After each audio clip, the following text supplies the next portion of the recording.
साथियों नमस्कार, मैं हूं नीरज पटेल और आप देख रहे हैं नेशन जनमत। ब्राह्मणवादी और मनुवादी मानसिकता के लोग तब तक आपके साथ हैं जब तक आप उनकी विचारधारा और मानसिकता के गुलाम हैं।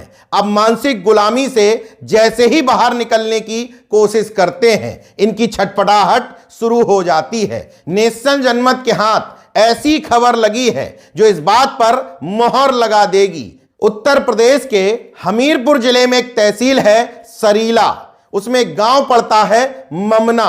उस गांव से एक खबर आ रही है कि ब्राह्मण समाज के लोगों ने यादव समाज के एक परिवार का बहिष्कार कर दिया है और सर्व ब्राह्मण समाज की मीटिंग करने के बाद एक पत्र जारी किया गया। वो पत्र नेशनल जनमत के हाथ लगा है। उसमें लिखा है, आज दिनांक 8 फरवरी 2024 को सर्व ब्राह्मण समाज द्वारा निर्णय लिया गया है कि दिनांक 7 फरवरी 2024 को राम कुमार यादव एडवोकेट की श्रद्धांजलि सभा में हुए अपमान से दुखित होकर सभी ब्राह्मण समाज ममना व वीरपुर के ब्राह्मणों द्वारा यह निर्णय लिया गया है कि बलराम सिंह यादव के संपूर्ण परिवार का खान पान निमंत्रण आदि बंद किया जाता है। इसमें कोई भी ब्राह्मण न आएगा न जाएगा। यदि कोई ब्राह्मण समाज को छोड़कर जाएगा या बुलाएगा तो उसका समाज से बहिष्कार कर दिया जाएगा एवं आर्थिक दंड भी समाज द्वारा दिया जा सकता है। सवाल ये उठता है कि ब्राह्मण समाज के लोग इतने आक्रोशित और उद्वेलित क्यों हैं? दरअसल वजह है 7 फरवरी 2024 की वो घटना। अनुराग यादव ममना का रहने वाला एक जागरूक युवक, उसने निर्णय लिया कि मैं समाज की कुरीति को त्यागते हुए अपने पिता के जाने के बाद गिद्ध भोज यानी कि तेरवी नहीं करूंगा, बल्कि अपने पिता की स्मृति में पौधारोपण करवाऊंगा। स्कूली बच्चों को पाठ्य सामग्री पाठ्य पुस्तक का वितरण करवाऊंगा और blood donation camp लगवाऊंगा। Anurag Yadav ने अपने छोटे भाई और मां से इस बात की इच्छा प्रकट की। पूरे परिवार की सहमति से अनुराग यादव ने 7 फरवरी को शोक सभा आयोजित करवाई और यही सब किया जो वो करना चाहता था।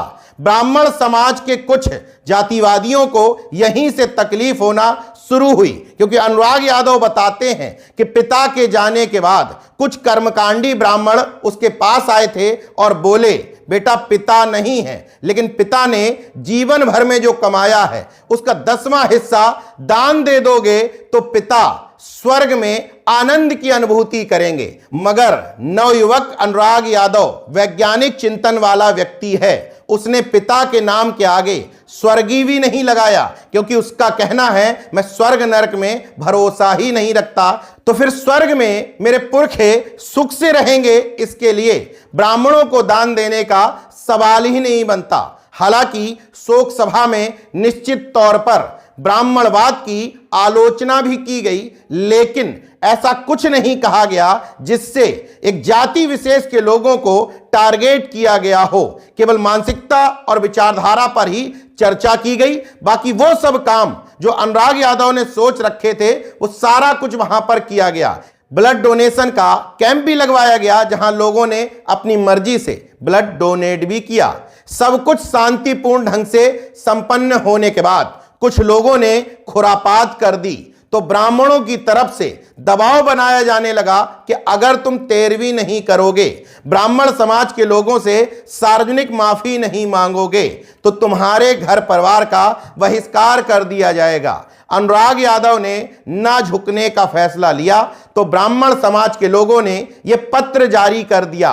पत्र जारी होते ही अगले दिन गांव के रहने वाले पिछड़े और दलित समाज के लोग अनुराग यादव के घर पहुंचे, बोले हम आपके साथ हैं। अगर ब्राह्मण समाज के लोग आपके घर परिवार का बहिष्कार करेंगे तो हम सभी ओबीसी एससी वर्ग के लोग मिलकर के ब्राह्मण समाज का बहिष्कार कर देंगे। इस पूरे प्रकरण में अनुराग यादव का परिवार दबाव में जरूर है, लेकिन अनुराग यादव झुकने और दबने को तैयार नहीं है। यह प्रकरण इस बात का उदाहरण है कि जब तक इनकी विचारधारा और मानसिकता के गुलाम बने रहोगे तब तक तो आप इनके प्रिय हो, लेकिन गुलामी से बाहर निकलने की कोशिश करोगे तो आपसे बड़ा दुश्मन इनका कोई नहीं। देखते रहिए नेशन जनमत, जागरूक और सजग बने रहिए। जय विज्ञान, जय संविधान, जय लोकतंत्र। धन्यवाद।